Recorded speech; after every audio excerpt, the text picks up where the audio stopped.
Quand tu comprends cela, tu comprends que ce jeu des partis politiques est très intéressant pour les élites financières dans un système capitaliste. En effet, dans un monde où tout s'achète et où il n'y a pas de plafond dans l'accumulation des richesses, de telles élites ont le pouvoir dans la mesure où elles choisissent de financer des candidats pour qu'ils gagnent les élections. Le jeu des partis leur donne l'opportunité de choisir leurs candidats et d'en financer les campagnes en vue de gouverner dans les coulisses. Ce procédé, bien que parfaitement trompeur, n'est pas à proprement parler de la corruption.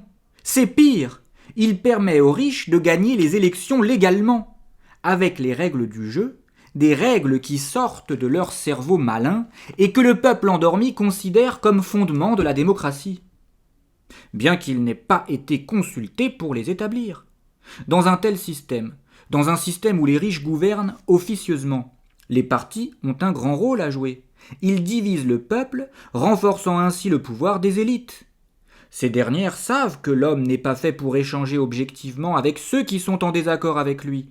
Alors, en créant des partis d'extrême gauche, des partis d'extrême droite et tout ce que l'on trouve au milieu, elles divisent et occupent le peuple sur des sujets de société, des sujets sans importance en matière de souveraineté populaire, générant ainsi un peuple qui se déchire sur des questions de forme sans prendre en considération, même brièvement, le fond du problème, l'absence de souveraineté populaire.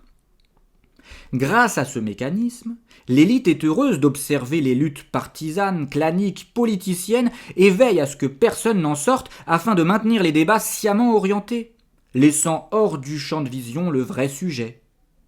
Tout cela anesthésie le peuple et l'empêche de repérer en haut de la pyramide l'ennemi commun de tous les partis, de tous les clans idéologiques possibles et imaginables.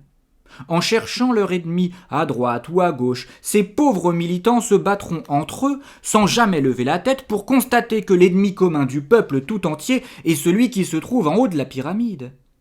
En gaspillant leurs forces pour chercher les ennemis à leur droite et à leur gauche, ils renforcent à leur insu ceux qui se trouvent en haut de la pyramide et qui ont tout intérêt à ce que le climat, quelque étage plus bas, soit tendu. Voilà l'objectif de la politique politicienne.